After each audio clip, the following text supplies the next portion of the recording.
Toš Gorenc, vodja, bomo rekli, sklopi ekipe Ivančne Gorice. 3-0 je bilo na koncu. Kakšen vaš komentar tega srečanja? Verjetno vsaj časten zadetek bi se zaslužili. Ne? Res je, časten zadetek bi se zaslužili.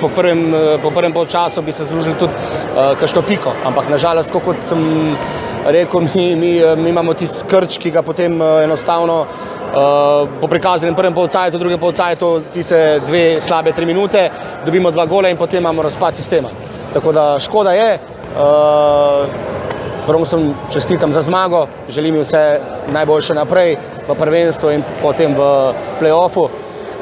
Čestitke pa tudi Alenu, ki je danes res spet odbranil vrhunsko tekmo in je zdaj konstantno že par tekem v dobri formi. Kako to, da niste tvegali z igralcem, domačini so tako povedali, igrali že v prvem polčasu, kar ni ravno pogosto? Res je.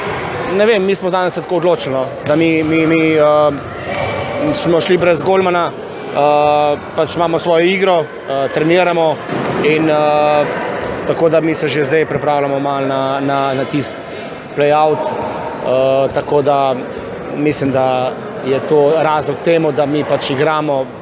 Res pa je, da bo treba tudi potrenirati tudi z golom še, ja, to je brez. Hvala in vesele praznike. Hvala tudi vam. Marko Hrvatin, za zaključek tekmovalnega leta zmaga, pričakovana zmaga, vendar pa ste se mogli kar potruditi, pa tudi odsotnosti so se malce poznali. Moram reči, da sem ekipo in fante opozarjal, da to vsekakor ne bo lahko srečanje.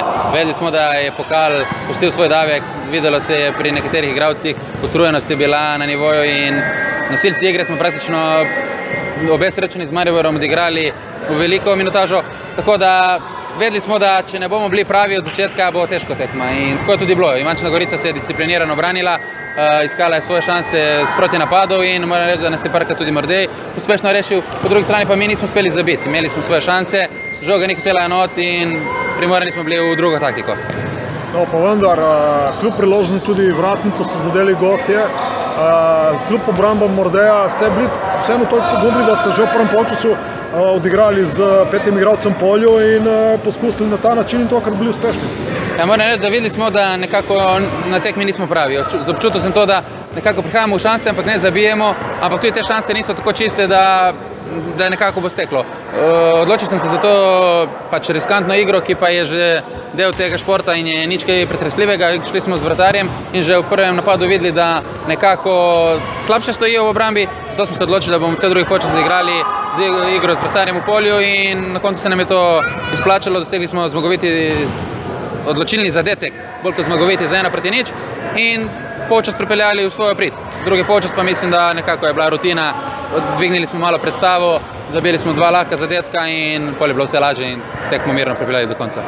Vesele praznike, srečno novo leto. Hvala, tudi vam.